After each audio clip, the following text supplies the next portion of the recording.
spending only 1,000 yen dito sa Sapporo, Japan. Let's go! So, nandito ako ngayon sa Family Mart, which is my favorite convenience store dito sa Japan. So, ito palang 1,000 yen kapag kinonvert sa peso is 375 pesos. Sa Pilipinas, marami na tayong mabibili sa 375 pesos. Eh, dito kaya sa Japan, marami din ba? Tara guys, alamin na natin. So, kukuha ko na itong favorite ko drink, which is 113 yen lang. Gusto ko na ito kaso 647 na agad siya. Bibili na lang ako na itong tuna mayonnaise kasi parang nasa 200 yen lang siya. Parang sarap na itong potato gratin. Yung ibang mga meal nila dito sobrang mahal na mga nasa 600, 700 yen. Kukuha din pala ako ng dessert guys. Yes, kahit malamig, kukuha pa din ako ng ice cream. Guys, parang masarap din to. Hala, sumobra tayo guys. Okay guys, ito na yung mga napamili ko. Ang problema ko lang, saan ko kakainin itong mga to? Eh, walang mga upuan dito. Ay, alam ko na. Walang upuan? Walang problema. Sino ba nagsabing bawal umupo dito sa snow na to? Walang makakapigil sa akin. Wait lang, gagawa muna ako ng upuan ko dito. Charan! Dito ako uupo guys. Lamig sa puwet na ito. So unahin na natin itong onigiri. Pinagtitinginan na ako ng mga yun, no? Ngayon lang ba kayo nakita ng nakaupo sa snow? Itadakimasu!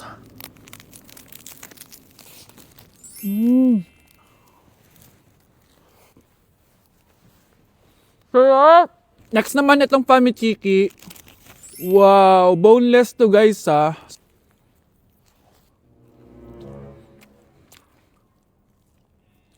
Alam nyo guys, akala ko ng bata ko sobrang saya pag nag-i-snow. Pero pag na-experience mo na pala siya, hindi siya sobrang saya kasi yung kamay mo di mo siya malalabas na walang gloves kasi sobrang lamig. Kailangan mo sumuot ng maraming patong para lang hindi ka lamigin sa labas. Last bite. Guys, ang lamig na sa puwit, nararamdaman ko na siya. Ginusto mo yan, di ba? Ganito yung tsura niya guys, potato siya pero creamy. Sobrang sarap. Bahay namin out of 10. Guys, naubos ko na. Bibilin ko pa to next time. Okay, last natin on dessert natin. Kaya sobrang lamig na mag-ice cream pa din. Diba sa atin guys, may chocolate hills tayo. Dito meron silang white chocolate hills. Ayan nyo. Nakakatawa ka talaga. Okay guys, next natin ito. Ang sarap niya. Sarap to guys. So yun lang naman guys. Marami naman ako nabili sa 1,000 yen ko. Bye-bye! Mahal! Gusto ko kapag nagkaanak tayo yung spoiled! Ang cute nun! Mami! Bilan mo ako ng bagong phone, yung iPhone 14 Pro Max. Bakit anak? Di ba kakabili ko lang ng phone sa'yo? Full storage na kasi ako, mami. Tapos yung mga friends ko may mga bago na ring phone. So, I need to keep up. Wala pa akong pera ngayon, anak. Anong sabi mo? Bibilan mo ako? Bibilan mo ako? Eto na! Bibilan na kita! Wow, this is so nice! Mami, ang ganda nitong bag na to. Tara, shopping tayo. Kakabili ko pa lang sa'yo ng bag, di ba? Ganda kaya nun. Ang gusto ko, Gucci. Ang binili mo, Gucci. Ang mahal naman ang gusto mo, anak. Nagreklamo ka? Anak-anak ka dyan? Tara, shopping na tayo. Saan ako kukuha ng pera pambili nun?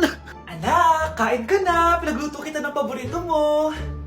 Ew, mami, ano to? Tinola yan, anak. Di ba paborito mo yan? Tinola? Kadire! Gusto ko yung steak from Golf Gang. Steak? Huwag ka lang mag-inarti, anak. Kainin mo na lang yan. Ayoko. Mamatay na lang ako sa gutom. Bakit ba ganyan ka? Di ba gusto mo ng anak na spoiled? O eto na, ayoko na pala. Halika dito, ibabalot na kita sa tiyan ko. Like sugar on my tongue, tongue, tongue. Your body so sweet. Ayan! Kaya pala ang laki ng bill ng kuryente natin. Nakabukas pala na matagal yan. Anay, uso kasi to yung sugar on my tongue. Sugar on my...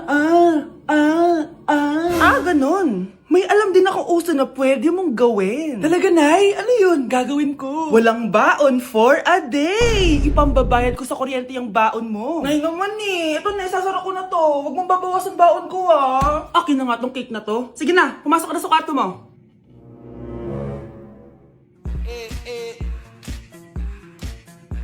Like sugar on my tongue, tongue, tongue.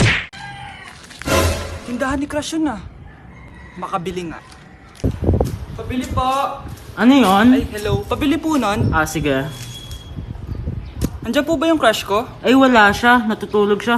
Sayang naman. Oh, eto na binili mo. Ay, thank you. Oh, may kailangan ka pa ba? Wala na po. Ba't nandito ka pa? Di naman po natutulog yung crush ko eh. Kulit mo naman, natutulog nga siya. Paanong tulog? Eh gising nga siya. Ayan o, nanonood siya.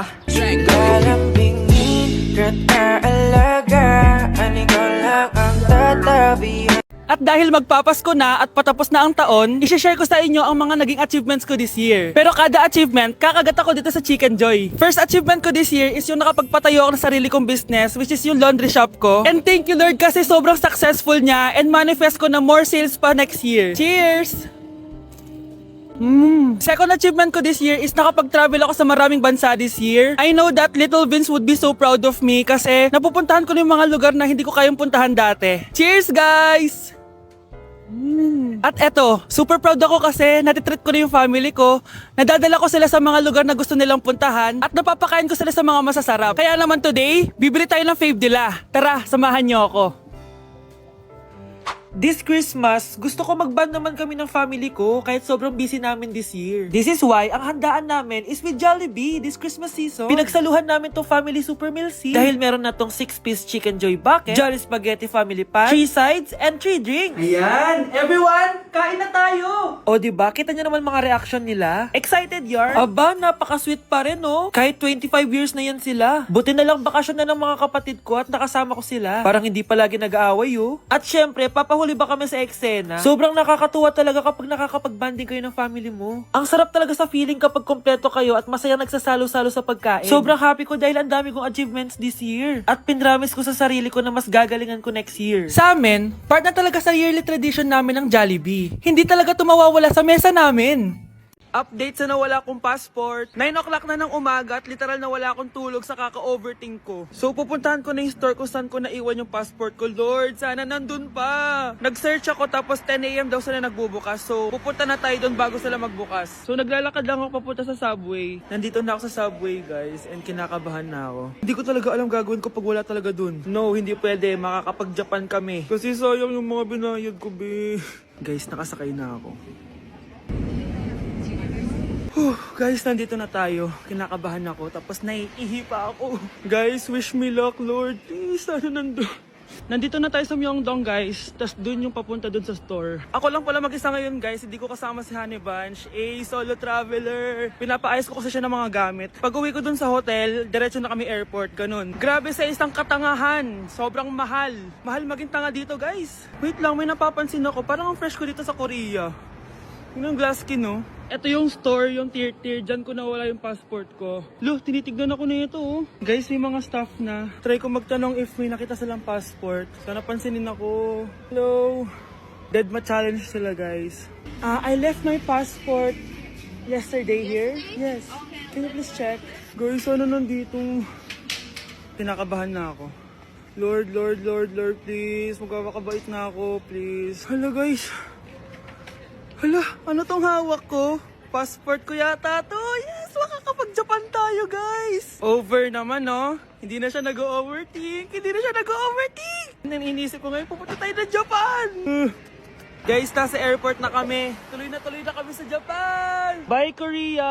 Ano masasabi mo? Alis na tayo ng Korea. Babalik pa ba tayo dito? Yes, at sana next time hindi mo na makakalimutan yung passport. Nay, punta tayo sa mall. Huwag muna ngayon, anak, ha? Madami kailangan na tapusin na trabaho si nanay. Sige po, nay. Palagi nilang busy si nanay. Ako na lang mag-isa lalabas. Diyos ko po, anong oras na? Di ba pala kami kumakain ng anak ko? Anak, anong gusto mong ulam? Nasaan na ako? Hala, si Teddy na dumihan na. Ano yung gumagapang? Anak! Pumunta yun. Mare! Yung anak mo! Oh, Mare! Nasa inyo na naman yung anak ko? Pasensya ka na, ha? Makulit talaga yun. Mare! Patay na yung anak mo! Natagpuan nilang wala ng buhay kasi natuklaw siya ng ahas. Bakit di mo siya binabantayan, ha? Ano? Anak? Hindi. Anak? Ma'am, wag po muna tayo lumapit. Iniimbestigan pa po namin yung bangkay. Anong bawal? Anak ko yun, oh!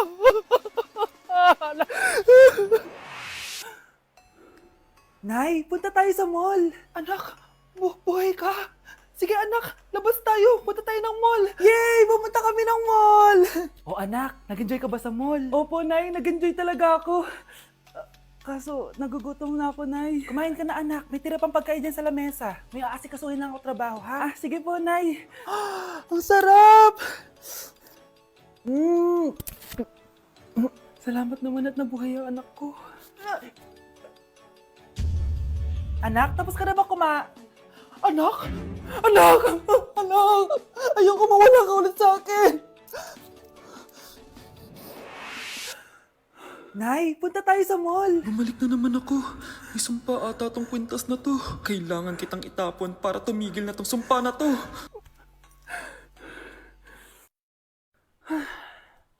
Teka, kwintas ba yun? Sino naman nagtapon nitong magandang kwintas na to? Sayang. Akin na lang. Ano matawag? Hello? Hello ma'am, kayo po ba yung nanay ni Samantha? Nabangga po kasi siya. Kailangan Ano? pumunta dito sa ospital. Nasagasaan anak ko! Hello po. Mag-a-apply po akong katulong nyo. Katulong? Sige, pasok ka. Ano bang kaya mong gawin? Masipag po ako. Marunong po ako magluto, maglinis, maglaba at mag-alaga ng bata. Sige, pwede ka na mag-umpisa. Few moments later. Yaya, magluto ko nga ng itlog. Di po ako marunong magluto ng itlog. Hotdog na lang. Hindi rin po. Tuyo, di din po. Ako na nga lang? Ito, tawagin mo ng mga anak ko. Kumain na kayo. Sige po. Hanep Di ka na nga nagluto. Ang dami pang kinain. Sorry po, gutom lang po talaga ako. Alis muna ako Maglilis ka dyan. Pakainin mo mga anak ko Few moments later. Ba't ang kalat? Tapos yung mga plato di pa nahugasan. Nay, gutom na po ako, Nay. Tapos yung anak ko di pa kumakain. Anong ginawa mo? Naglalaro po. Ang bilis po ng wifi nyo. Tsaka po pala ma'am, yung sweldo ko 50,000 per week po 50k pa gusto mo Alam mo, harik ng demonyo sa satanas. Baka gusto mo mag-apply doon. For sure matatanggap ka. Alis na po ako. Layas! Nay, si tatay may kausap na ibang babae. Ang sweet nila. Asan tatay mo? Nandun po siya, Nay. Oo, sige. Kita tayo mamaya. Hoy, sino kausap mo? Kaibigan ko lang sa trabaho. Ganda ng bracelet mo eto. Binigay lang ng kaibigan ko. Okay. Hello? Nandyan ka pa? Di pa rin kita mas mag-usap? Sandali na lang to, darling. Umamin ka sa akin. May kabit ka, no? Ako may kabit? Nagpapatawa ka ba? Siguraduhin mo lang.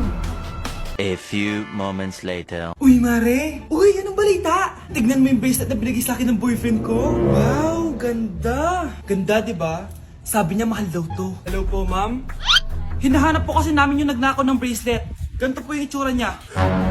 Mare, sabihin mo lang ka nakita. Sige. Sir? Sila po yung nagnakaw. Mare, akala mo di ko alam na ikaw ang kabit ng asawa ko? Anong nangyayari dito, darling? Eto na pala siya. Couple bracelet pa kayo, magpapaliwanag ako, darling. Sumama na kayo sa akin sa presinto. Sige na, huliin nyo na yan. Darling, magpapaliwanag ako. Darling! Walang hiya ka. Magbabayad ka. Ano? Yung crush mo, Na paano? nasa labas. Talaga? Oo. Wait lang. Pagod na ba ako? Oo. Tara. Sige. Di ko naman crush yun Sabi mo crush mo yun. Hindi yun. Ito yung crush ko.